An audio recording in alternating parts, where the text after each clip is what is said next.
नाशिकमधल्या बहुराष्ट्रीय कंपनीमध्ये मुस्लिम तरुणांकडून हिंदू तरुणींवर अत्याचार आणि धर्मांतराचं प्रकरण उघडकीस। हिंदू देवदेवतांबद्दल आक्षेपार्ह विधानं, आरोपी दानिश शेख, तौसिफ अत्तार, निदा खान, रजा मेमन, शफी शेख यांना अटक।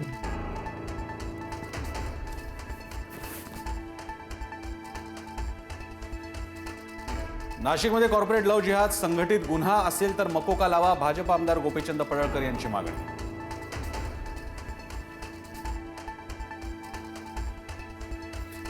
पुण्यातील हिंदू जन आक्रोश मोर्चाची रॅली बोपदेव घाटात पोलिसांनी अडवली।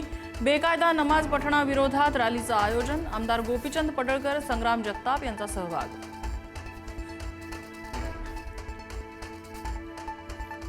जळगाव आणि बुलढाण्यात अल्पवयीन विद्यार्थिनीवर अत्याचार, जळगावात पीडितेच्या कुटुंबियांकडून शिक्षकाला चोप तर बुलढाण्यात आरोपी शिक्षक ताब्यात।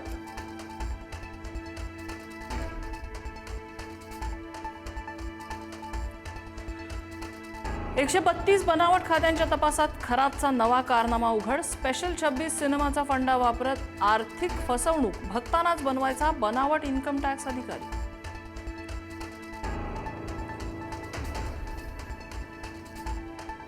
खरात प्रकरणावरून शर्मिला ठाकरेंनी टोचले महिलांचेच कान, महिलांनीच भान राखायला हवं, एकही महिला बेशुद्ध अवस्थेत दिसली का, शर्मिला ठाकरेंचं विधान।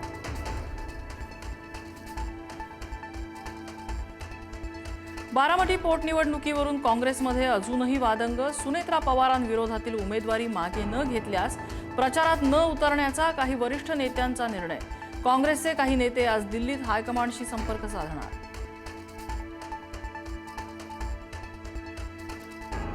पश्चिम आशियात युद्धज्वर कमी होण्याची चिन्ह, इराण आणि इस्रायल अमेरिका युद्धाला तात्पुरता विराम, इराणवरील हल्ले 2 आठवडे थांबवण्याचा ट्रम्प यांचा निर्णय।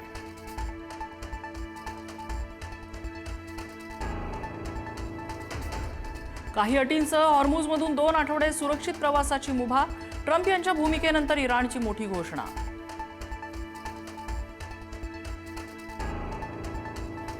14 दिवसांच्या युद्धविरामासाठी इराणचे 10 कलमी प्रस्ताव, अमेरिकन सैन्य माघारी घेण्यासह लेबनॉनवरील हल्ले थांबवण्याची अट, सर्व स्तरावर लढाई थांबवत भविष्यात हल्ले होणार नाहीत याची मागितली ग्वाही।